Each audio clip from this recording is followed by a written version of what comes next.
Amis téléspectateurs, assalamu alaikum wa rahmatullahi wa barakatuh. Bienvenue sur votre chaîne Lumière TV au cours de cette émission dénommée Le Printemps de la vie. Cette émission qui s'adresse à la jeunesse et qui oriente la jeunesse dans le sens de bâtir une vie positive. Merci d'être fidèle à Lumière TV. Aujourd'hui, dans notre émission, nous allons parler de la jeunesse et de son implication politique dans une société.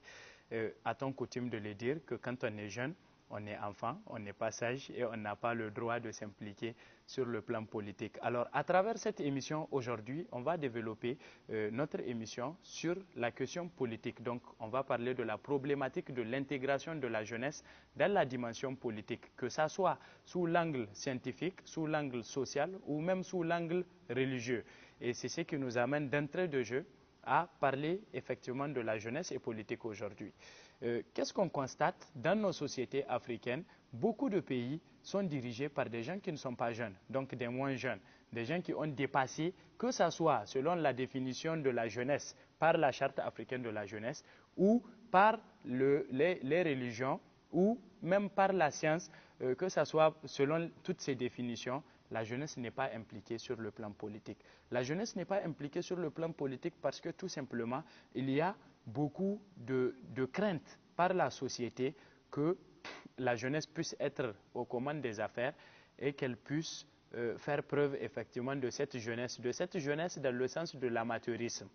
Eh bien, la gestion politique, quels sont, on va parler effectivement des éléments nécessaires pour bâtir un homme politique responsable, un homme politique, quels sont les caractères, les critères définis pour pouvoir être un homme politique. Mais avant d'aller dans ce sens même, il va falloir parler de ce que c'est que la politique. La politique qui est comme un mode de gouvernance dans une société, elle est définie comme un mode de gouvernance ou un système de gestion de la cité. Certains vont vous dire naturellement que la politique, du fait de la pratique malsaine opérée par certains hommes politiques, certains vont considérer que la politique c'est quelque chose de satanique, c'est quelque chose de mauvais. Alors que toute société qui n'a pas une organisation politique ne saurait se bâtir, ne saurait être une société émergente. Parce que toute société qui n'a pas une organisation politique bien ficelée, cette société va dans la déperdition et risque de plonger dans l'anarchisme. Et toute société qui est dans l'anarchie, les conditions d'une stabilité ne pourront pas être garanties pour pouvoir permettre à cette société de se développer. La politique, on peut dire que la politique trouve même son naissance, en tout cas la politique contemporaine, trouve son naissance de l'ère du prophète Mohammed sallallahu alayhi wa sallam. La politique, contrairement à la conception machiavélienne ou à la conception purement des partisans de la démocratie, la politique est un mode de gouvernance qui se bâtit sur la justice.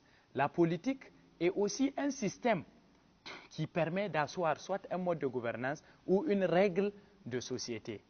Et la politique, c'est également un comportement de tout le temps. Un comportement de tout le temps, cela nous amène à rentrer dans la vision politique selon l'islam, dans le comportement politique du prophète Mohammed sallallahu alayhi wa sallam.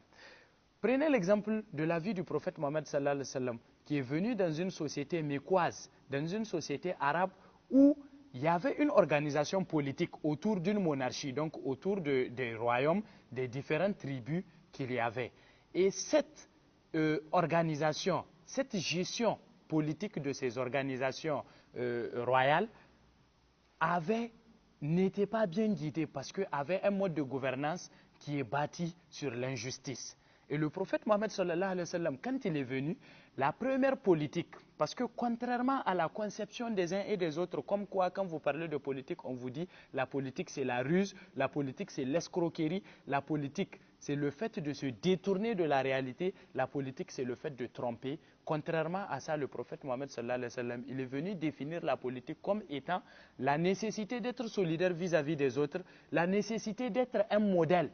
Et lorsque vous les musulmans, vous serez ce modèle à travers les actes d'abnégation que vous aurez à poser, notamment si un frère est en difficulté dans la société, que vous puissiez lui venir en aide. Lorsque votre société, votre environnement souffre, que vous puissiez aider cet environnement à pouvoir se relever. Lorsque le pauvre souffre, que vous puissiez aider le pauvre, que vous puissiez aider le faible. Lorsque le malade souffre, que vous puissiez l'aider, que vous puissiez établir une règle de solidarité entre vous pour que votre communauté soit une communauté meilleure. Et quand le prophète Mohammed sallallahu alayhi wa sallam est venu, il a enseigné ses vertus à la Oumma islamique, donc aux premiers musulmans. Ça a été une manière, ça a été une politique pour lui. C'est quoi cette politique? Parce qu'à travers ces vertus que le prophète Mohammed sallallahu alayhi wa sallam a eu enseignées, vous comprenez naturellement que si aujourd'hui, vous, les jeunes qui êtes en train de me suivre, si dans votre quartier, on constate que quand le quartier est sale, vous vous levez, vous balayez le quartier. Quand quelqu'un a besoin de vous dans le quartier, quand une femme, un homme, un vieux a des bagages qui sont lourds, vous qui êtes jeunes, vous partez leur venir en aide. Quand quelqu'un est malade, vous partez leur rendre visite. Quand quelqu'un souffre d'un problème financier, quand vous en avez, vous pouvez l'aider. Vous comprenez naturellement que dans le quartier, vous serez respecté et vous serez écouté. Et quand quelqu'un viendra, souvent quand on va même décider de désigner un responsable dans le quartier, les gens diront « Ah, un tel est très bien parce qu'un tel, il a tous les comportements sains. Plaçons à lui notre confiance. » Alors, à partir de là, vous comprenez que c'est une politique saine. Et le prophète Mohammed sallallahu alayhi wa sallam dit que vous, musulmans, quand vous allez avoir ces attitudes, ces comportements, lorsque les gens vont venir vers vous, parce que vous serez une source d'inspiration, et quand les gens vont venir vers vous pour vous dire « Ah, mon frère, c'est quoi ton secret pour que tu sois ainsi ?» Alors, ne gardez pas ce caractère positif à votre ego. Il faut le mettre à l'actif de la religion musulmane qui devient comme, entre griffes, votre parti. Dites à ces gens que c'est parce que je suis musulman, c'est pour ça que je suis ainsi. Parce que effectivement, avant que vous ne soyez musulman, vous n'avez pas ces aspects, ces vertus, vous n'avez pas ces attitudes positives. Mais c'est l'islam qui est venu vous enseigner cela parce que ça participe de la pratique islamique. Donc, vous, en tant qu'être humain, susceptible de changer à tout moment, vous pouvez aujourd'hui, en respectant les recommandations de l'islam, être ce personnage positif, source d'inspiration de la communauté. Mais demain, vous pouvez tomber sous le coup de Shaitan et devenir une autre personne qui ne respecte pas ces recommandations islamiques. Et demain, quand vous allez changer, les gens diront que « Ah, un tel qui était positif a changé », ça veut dire que l'islam est négatif, alors que lui, il a changé, donc il a décidé de ne plus respecter les recommandations islamiques et c'est pour ça qu'il est devenu ainsi.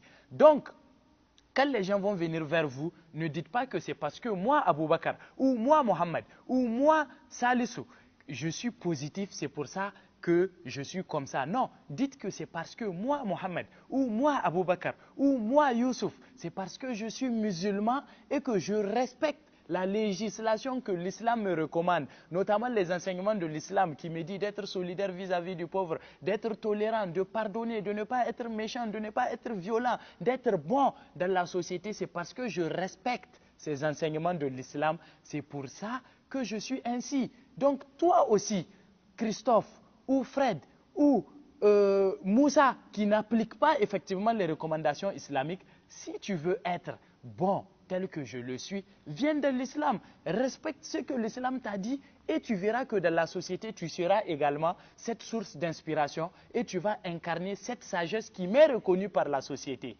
C'est tout simple. Alors donc, par analogie de cette manière de faire par le prophète Mohammed sallallahu alayhi wa sallam, quand on regarde aujourd'hui la politique, nous pouvons donner ce label à la politique. J'ai un parti politique, je milite dans un parti politique. Au lieu d'aller réfléchir à certaines pratiques sournoises et machiavéliennes, notamment à penser comment je vais venir salir l'image de mon adversaire ou de mon challenger, comment je vais venir mentir, monter des choses, faire des complots contre mon adversaire, je dois réfléchir sur comment je dois être positif pour que les actes positifs que j'aurai à poser puissent être mis à l'actif de mon parti politique. Chers téléspectateurs, nous allons marquer une petite pause et nous revenons tout de suite après la pause.